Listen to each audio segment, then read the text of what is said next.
Well, good afternoon. I'm Sal D'Angelo, Executive Director, North Collier Fire Control and Rescue District. And regarding the non-ad valorem assessment, it is different than the ad valorem assessment. The non-ad valorem assessment, we are allowed per our district charter to assess non-ad valorem assessments after the residents of the district vote this in. A non-ad valorem assessment is basically a benefit provided by the fire district to the residents in the parcels within our district.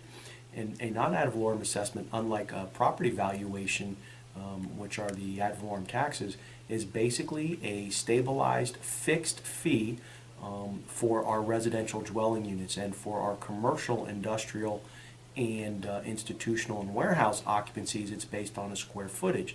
Now, we hired a consulting firm to take a look at the cost mechanisms for our non-ad valorem assessments, and for a single-family residential within our fire district, regardless of the size of the resident, the fixed fee is 100% rate is $254. So that is the maximum that the fire district can currently charge if voted in by the residents. That can be assessed to a residential dwelling is $254, and that is also part of a multifamily unit occupancy as well. So each unit would be assessed at $254. And then there's different square footage amounts for your commercial and industrial.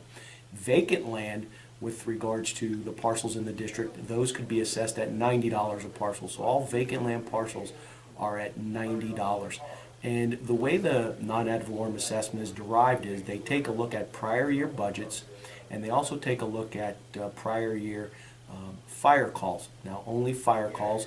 EMS is excluded because the non-ad valorem fire fee assessment is strictly for fire-related operations. So they take a look at the budgets over the past several years, and they do what's called a pro forma budget, and they forecast out 3 years into the future, separating fire and EMS ALS calls. And on the fire side of the equation, it was a little bit over $26 million of our entire operations is allocated towards fire. And then they take a look at, from those calls, exactly how many of those calls fell in. Of the 4,987 calls, I believe, how many of those calls then fell into the category of residential, commercial, industrial, warehouse, and institutional, and then vacant land. And then they get that percentage. From that percentage, they then take a look at the number of parcels or units within the district, and that's how, based on those calls for service, which is the historical demand methodology, looking at our fire calls out of our computer-aided dispatch, and the process I just talked about, and then they come up with those fees. So that is the historical demand methodology that our fire district used to do the non-ad valorem fire fee assessments. And again, the biggest difference between the non-ad valorem and ad valorem is based on the taxable value of the properties within the jurisdictional boundaries. So, for instance, if currently the North Naples service delivery area has a millage rate cap of 1. So if the taxable valuation within our district is $30 billion, for example, the fire district charges 1 mil, then the taxable valuation for budgetary purposes is $30 million.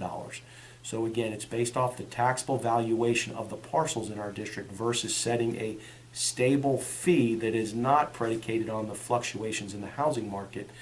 So those are your two main differences. You have the stability of the non-ad valorem with the flexibility of the ad valorem.